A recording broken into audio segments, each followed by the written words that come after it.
Bonjour à tous. En cette période de pandémie, j'espère que vous allez tous bien, certainement en confinement, comme tout le monde, bien évidemment. Et j'ai pensé que c'était peut-être le moment de présenter un de nos produits les plus méconnus, Sodermix Pills, sur lequel nous n'assistons pas habituellement, mais qui pourrait avoir certainement une très bonne opportunité en cette période de pandémie. Si vous le permettez, quelques rappels pour démarrer, et quelques rappels, quelques définitions également. Les radicaux libres, ce qu'on appelle en anglais ROS, Reactive Oxygen Species, ce sont des molécules qui existent chez tous les êtres vivants dans le métabolisme et qui sont des produits de dégradation, des produits d'oxydation et qui sont bien évidemment dangereux et qui causent des dommages au niveau des cellules. Alors, vous avez les formes triplet ou singlet de l'oxygène. Le plus dangereux, certainement, l'anion superoxyde, qui est O2-, qui est extrêmement agressif et qui crée des dommages importants au niveau cellulaire. Le radical hydroxyle, OH-, l'oxyde nitrique, NO, qui est également une espèce très active au niveau oxydation, le peroxynitrite, l'acide hypochlorique, le radical alkoxy, et je crois qu'on a fait plus ou moins le tour de la question.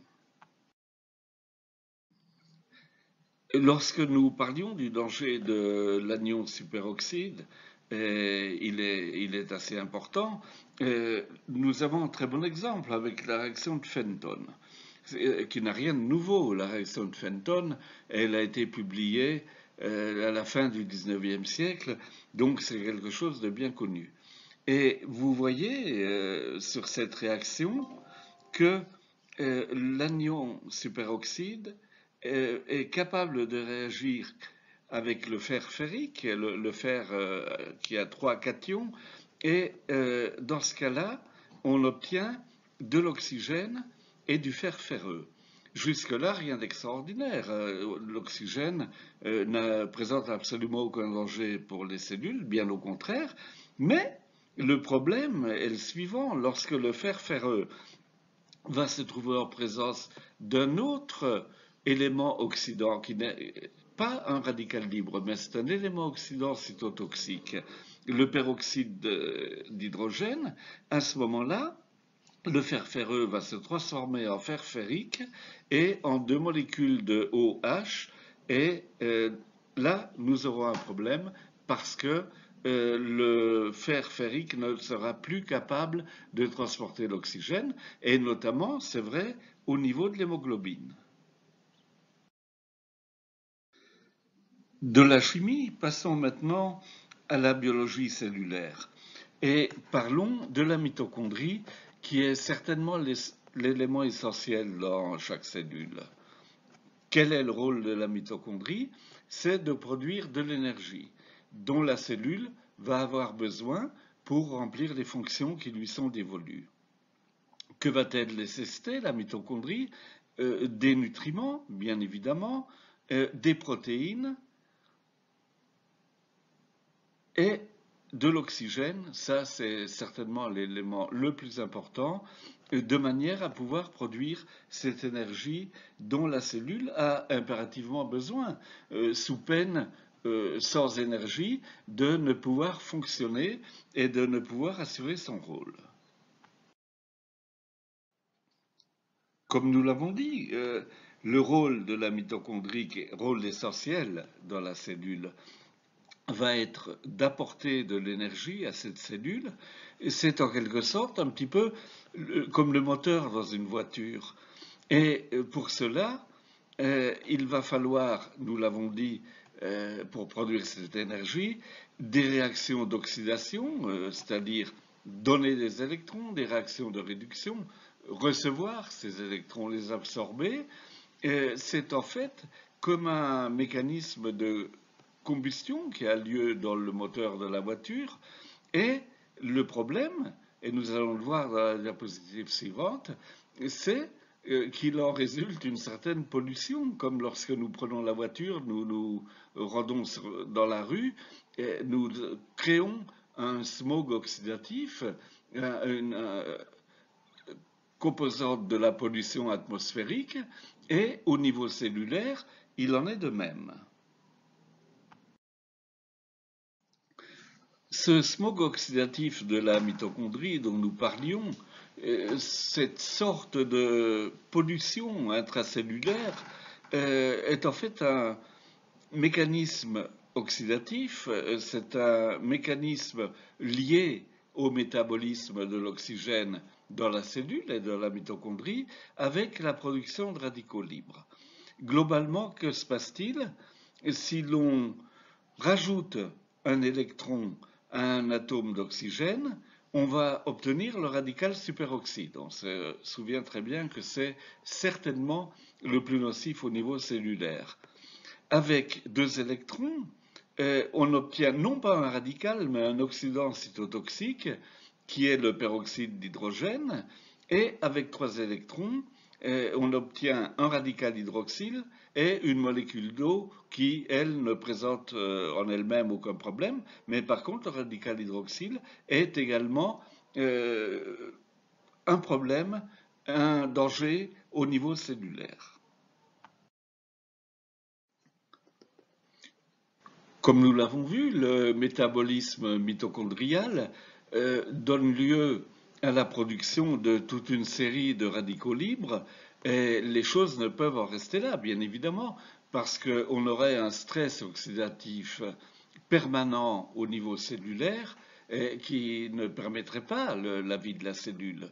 Il faut donc qu'il y ait une réponse à cette production de radicaux libres, et cette réponse, elle est apportée par les enzymes antioxydantes. En fait, ces enzymes antioxydantes, elles vont absorber les radicaux libres. Par exemple, la plus utile de ces enzymes, c'est certainement la superoxyde dismutase, qui se lie à des atomes de métaux comme le cuivre, le fer, le manganèse, le zinc, et qui va dismuter, comme son nom l'indique, le radical superoxyde et le transformer, ce qui n'est pas une très bonne chose, en une molécule de peroxyde d'hydrogène. Alors, à ce niveau-là va intervenir la catalase, puisque la catalase, elle va justement réagir sur cet atome de peroxyde d'hydrogène et le transformer en une molécule d'eau et une molécule d'oxygène. Et là, il n'y a effectivement plus de problème de toxicité cellulaire. Notons aussi la glutathione peroxydase qui s'unit à un atome de sélénium, et celle-ci va avoir pour rôle et pour fonction de débarrasser la cellule des peroxydes organiques. Ainsi, la présence d'antioxydants au niveau cellulaire, au niveau de l'organisme, va permettre de contrebalancer les oxydants, les radicaux libres qui sont produits par le métabolisme, et d'arriver à un état d'équilibre redox qui est bien évidemment optimal et qui permet à l'organisme, aux cellules, de fonctionner dans les meilleures conditions.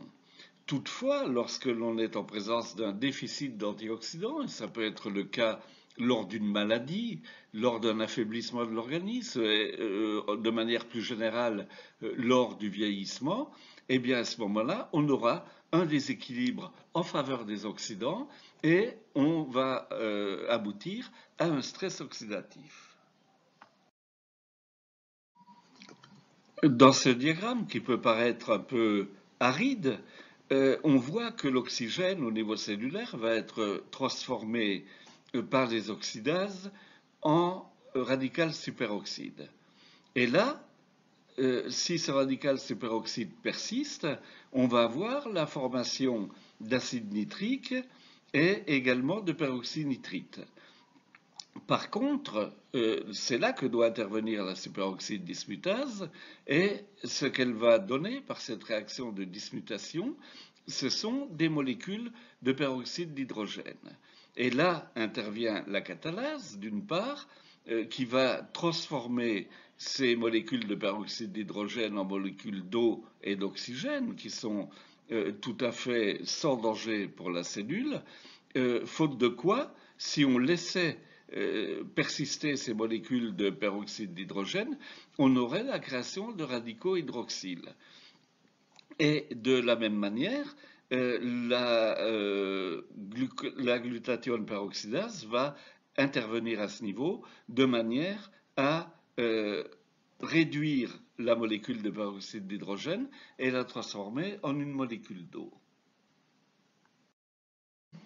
Apparaît ici la pyramide des antioxydants, car il existe bien évidemment de nombreux antioxydants enzymatiques ou non enzymatiques au niveau cellulaire, au niveau de la nature également, et on peut constater que le plus important au niveau hiérarchique et au niveau de sa fonction de ces antioxydants, c'est la superoxyde dismutase.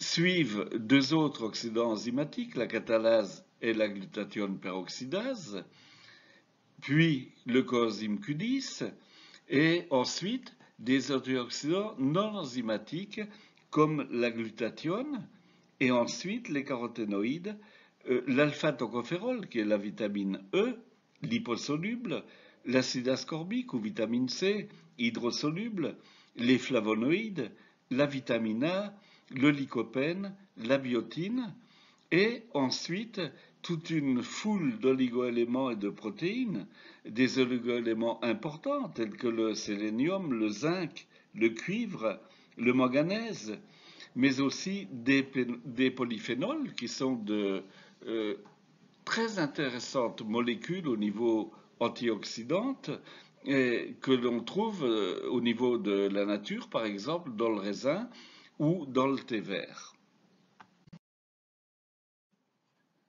Cet article récent est d'un grand intérêt puisqu'il explique la relation entre la mitochondrie, le stress oxydatif, nous en avons déjà parlé, et l'immunité innée.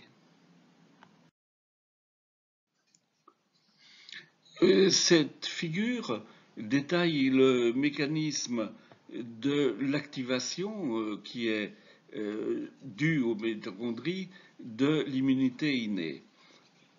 Les radicaux libres dérivés de la mitochondrie et l'ADN mitochondrial qui va être ainsi libéré vont directement induire l'activation des réponses immunes innées. Et ces réponses immunes innées incluent l'activation des inflammasomes et de certains mécanismes cellulaires, tels l'activation NF-κB, qui sont extrêmement importants au niveau de l'immunité innée et qui sont indispensables pour maintenir l'homéostasie et le bien-être des cellules et de l'organisme. Comme nous l'avons vu sur la diapositive précédente, les radicaux libres sont nécessaires pour le déclenchement des mécanismes d'immunité innée. Toutefois, il ne faut pas que ce niveau de radicaux libres soit excessif, parce que là, on a des réactions outrées et qui ne sont absolument pas favorables au métabolisme de l'organisme. Et c'est le cas notamment dans le vieillissement. Dans le vieillissement, on a un déséquilibre entre les radicaux libres d'une part, les antioxydants d'autre part, et ceci fait que le système immunitaire va se retrouver en position délicate et en position un petit peu d'infériorité au moment du vieillissement de l'organisme. On va aborder maintenant un phénomène extrêmement important dans toutes les maladies infectieuses, qui est ce qu'on appelle la tempête de cytokines. Qu'est-ce donc que la tempête de cytokines? En observant la colonne de gauche, nous avons l'explication de ce qui se passe normalement durant une infection. L'organisme va reconnaître le pathogène qui en est à l'origine, ce qui va entraîner un recrutement des cellules compétentes et une réponse au travers de l'expression de cytokines pro-inflammatoires telles que l'interleukine 6 ou le TNF-alpha. Et cette réponse inflammatoire va aboutir à une élimination du pathogène et donc normalement à la guérison de l'infection. Or, dans certaines infections, qu'arrive-t-il? Que survient-il? La reconnaissance du pathogène peut être retardée, ou encore la réponse immunitaire qui est apportée peut être inappropriée, et dans ce cas-là, le pathogène va se développer avec une charge tout à fait inusitée et tout à fait anormale, et à partir de là, on aura une production, une expression de cytokines pro-inflammatoires absolument explosive et qui va déborder le cadre de ce qu'elle devrait être dans son but thérapeutique et qui va causer des dommages tissulaires irréparables et qui malheureusement conduit bien souvent et de manière regrettable au décès du patient. Après avoir détaillé l'activité antioxydante de la superoxyde dismutase, qui est bien entendu la plus connue et la plus reconnue de ces activités, nous allons maintenant envisager la superoxyde dismutase comme un régulateur de la réponse immunitaire. Dans cet article excellent, bien qu'ancien, les auteurs expliquent comment la superoxyde dismutase est capable de réguler la réponse immunitaire et d'avoir un rôle très important dans celle-ci. Vous voyez que lorsque le macrophage est activé, il va y avoir à la fois une augmentation, une expression qui va en augmentant de TNF-alpha, d'une part, la cytokine pro-inflammatoire, et d'autre part également une expression allant également en augmentant en parallèle de superoxyde dismutase. Sachant que le TNF-alpha, que les cytokines pro-inflammatoires dans l'ensemble vont augmenter la quantité de radicaux libres et à l'inverse, la superoxyde dismutase, comme vous le savez, va la diminuer. Qu'est-ce que cela signifie? Cela signifie qu'on a ainsi une modulation, une régulation de la production de radicaux libres et qu'on ne va pas aller vers la tempête de cytokines qui serait le cas s'il n'y avait pas d'expression de superoxyde dismutase. Il y a donc bien un rôle régulateur de la superoxyde dismutase dans la réponse immunitaire. Cet article beaucoup plus récent nous enseigne que la superoxyde dismutase va favoriser la réponse immunitaire innée antivirale en cas d'infection virale par la limitation de la teneur et de l'expression des radicaux libres. La superoxyde dismutase apparaît comme un régulateur crucial au niveau de la lutte antivirale, au niveau de la réaction contre le virus. Et de fait, la déplétion de superoxyde dismutase va empêcher la production qui est induite par le RNA du virus d'interférons type 1 et d'autres types de cytokines pro-inflammatoires, ce qui va entraîner l'augmentation de la réplication virale. Donc, la charge virale va se retrouver augmentée. Ceci est donc un rôle nouveau à côté du rôle anti-inflammatoire que nous connaissons bien, une fonction nouvelle de la superoxyde dismutase qui va être susceptible justement de réguler tout le mécanisme qui vient se mettre en place pour lutter contre le virus, pour lutter contre l'infection et pour mettre en place une réponse immunitaire innée antivirale de manière à combattre ce virus. Autre article qui vient nous confirmer qu'un traitement antioxydant est susceptible de réguler la réponse immunitaire humorale en cas d'une infection virale aiguë. Qu'ont fait les auteurs de cette recherche? Ils ont infecté des souris avec le virus de la chorioméningite lymphocytique et ils ont traité les souris parallèlement avec un mimétique de superoxyde dismutase qui a été administré à partir du moment de l'infection et ce pendant les 8 jours post-infection. Le 8e jour, qui semble avoir été le pic de l'infection, à ce moment-là, les cellules sécrétant les anticorps IgM et IgG se sont trouvées diminuées dans un rapport de 22 à 457 fois par rapport aux animaux qui n'étaient pas traités.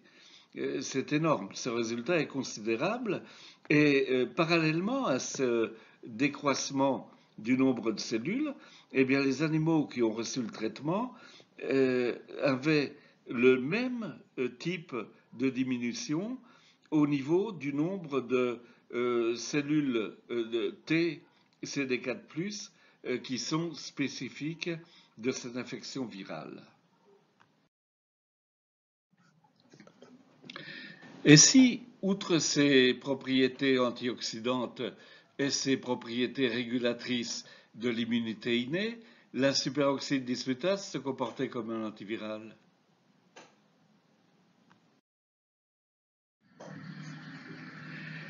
Cet article date de 1997, si j'ose dire, de la grande époque du sida, à l'époque où, après avoir été surpris par cette épidémie comme nous le sommes actuellement par le Covid-19, les scientifiques commençaient à comprendre un petit peu ce qui se passait et tenter de l'expliquer. Et là, nous avons un article intéressant qui montrerait que la superoxyde dismutase agirait comme inhibiteur de la réplication du virus HIV. Ce qui est intéressant parce que c'est beaucoup plus loin que ce que nous disions avant, à savoir propriétés antioxydantes, régulatrices de l'immunité innée. Il s'agit là réellement d'une véritable activité antivirale de la superoxyde dismutase. De la même manière, cet article démontre que lorsque la sode est administrée par aérosol à des rats, eh bien, cette sode va permettre d'inhiber l'infection par le virus syncytial respiratoire, en le disant de manière plus claire, le virus responsable de la bronchiolite qui affecte essentiellement les enfants. L'article précédent, bien que très intéressant, se contentait de dénoncer des propriétés de la superoxyde dismutase en tant qu'antivirale sur le fameux virus de l'infection syncytiale respiratoire, mais cette fois-ci, l'article suivant nous permet d'avoir une explication au niveau du mode d'action, du mécanisme d'action de la sode. Que se passe-t-il lors d'une infection virale? Le virus va venir activer les récepteurs toll-like, lesquels vont activer l'inflammosome avec production de cytokines pro-inflammatoires que nous avons déjà mentionnées, un grand nombre d'interleukines, le TNF-alpha, ce qui va permettre à la fois d'activer l'immunité innée au niveau des cellules, mais aussi entraîner une production accrue de radicaux libres. Et ces radicaux libres, par un effet de feedback, vont aller activer l'inflammosome encore plus qu'il ne l'était par la simple activation au travers du récepteur toll-like, mais également ces radicaux libres vont apporter des modifications post-translationnelles au niveau des biomolécules, et ce qui va entraîner un mécanisme réellement de cercle vicieux et duquel on ne sortira pas. Par contre, la superoxyde dismutase va venir agir au niveau de ces radicaux libres, de cette production de radicaux libres, comme nous le savons, en dégradant les radicaux libres, ce qui va éviter cette boucle de hyperactivation de l'inflammosome et également des modifications post-translationnelles qui vont venir impacter le récepteur toll-like. Le même type de propriétés antivirales potentielles des antioxydants a été démontré sur le virus de l'encéphalite japonaise. Que se passe-t-il lors de l'infection? Le virus va stimuler la production de radicaux libres et au contraire inhiber les antioxydants existants structurellement au niveau cellulaire, et ceci va entraîner la cascade pro-inflammatoire avec la stimulation de toutes les cytokines pro-inflammatoires qui vont être exprimées de manière augmentée, et tout ce mécanisme va faire que la réplication du virus va également être augmentée, la charge virale va se trouver renforcée. Par contre, si nous traitons l'organisme avec des antioxydants, à ce moment-là, nous avons une diminution, bien évidemment, de la production de radicaux libres, et la conclusion va être que le phénomène de cascade pro-inflammatoire va se trouver supprimé, va se trouver très ralenti, voire même supprimé, et à ce moment-là, nous maîtrisons la réplication du virus et la charge virale qui va au contraire se trouver diminuée. Et maintenant, le sujet qui intéresse l'humanité actuellement, le coronavirus Covid-19. Qu'est-ce que l'on peut faire avec les antioxydants au niveau de ce virus afin de soulager, de diminuer cette pandémie? Comme dans toute infection virale, l'infection par le virus Covid-19 va entraîner au niveau cellulaire un stress oxydatif, une production de cytokines, et le grand problème est que si l'on ne maîtrise pas ce stress oxydatif et qu'on laisse survenir la tourmente de cytokines dont on a précédemment parlé, eh bien là va apparaître le syndrome de détresse respiratoire aiguë qui cause la mortalité avec ce type d'infection virale. L'administration d'antioxydants va permettre d'agir en amont, de maîtriser le stress oxydatif et donc de maîtriser la production de cytokines pro-inflammatoires et d'éviter d'en arriver à la tourmente de cytokines qui est à l'origine de l'apparition du syndrome de détresse respiratoire aiguë, qui est la cause de mortalité et qui fait de cette infection virale, de cette maladie virale, un réel danger qu'a beaucoup moins, par exemple, la grippe.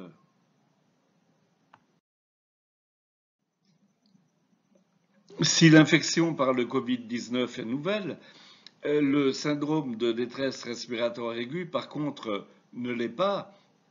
Et dans le passé, de nombreuses publications que nous allons survoler ici montre l'importance du stress oxydatif dans la survenue de ce syndrome et également la nécessité de le traiter et de prévenir ce syndrome dans ses formes les plus graves avec l'administration d'antioxydants.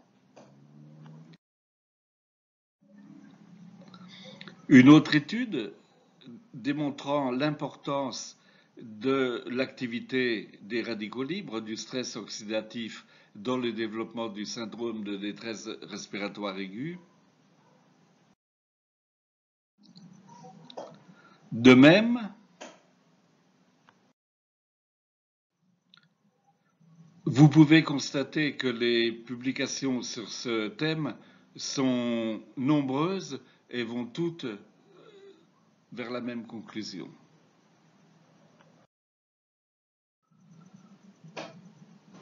Conséquence d'une thérapie antioxydante, non seulement nous allons améliorer les symptômes du syndrome de détresse respiratoire aiguë, mais également une étude très récente vient de démontrer que cette thérapie antioxydante va améliorer les dommages cardiaques qui peuvent être infligés aux malades infectés par le virus Covid-19.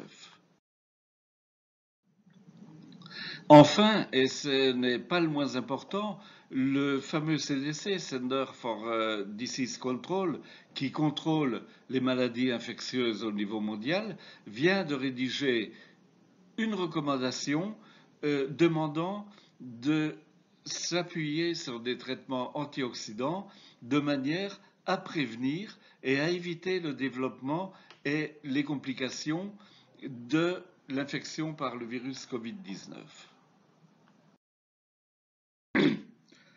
Or, chez LSI, nous possédons un produit qui s'applique tout à fait à cette recommandation.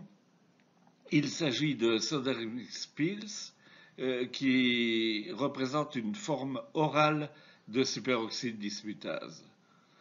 Il s'agit de comprimés gastro-résistants avec enrobage entérique qui ne se désintègrent pas dans l'estomac, car vous savez que si l'on administre un comprimé classique avec de la superoxyde dismutase, un comprimé qui se désintègre dans l'estomac, eh bien la superoxyde dismutase va être détruite par le suc gastrique. Il faut donc bien un enrobage entérique qui permet au contenu total de sode d'atteindre l'intestin et d'y être absorbé.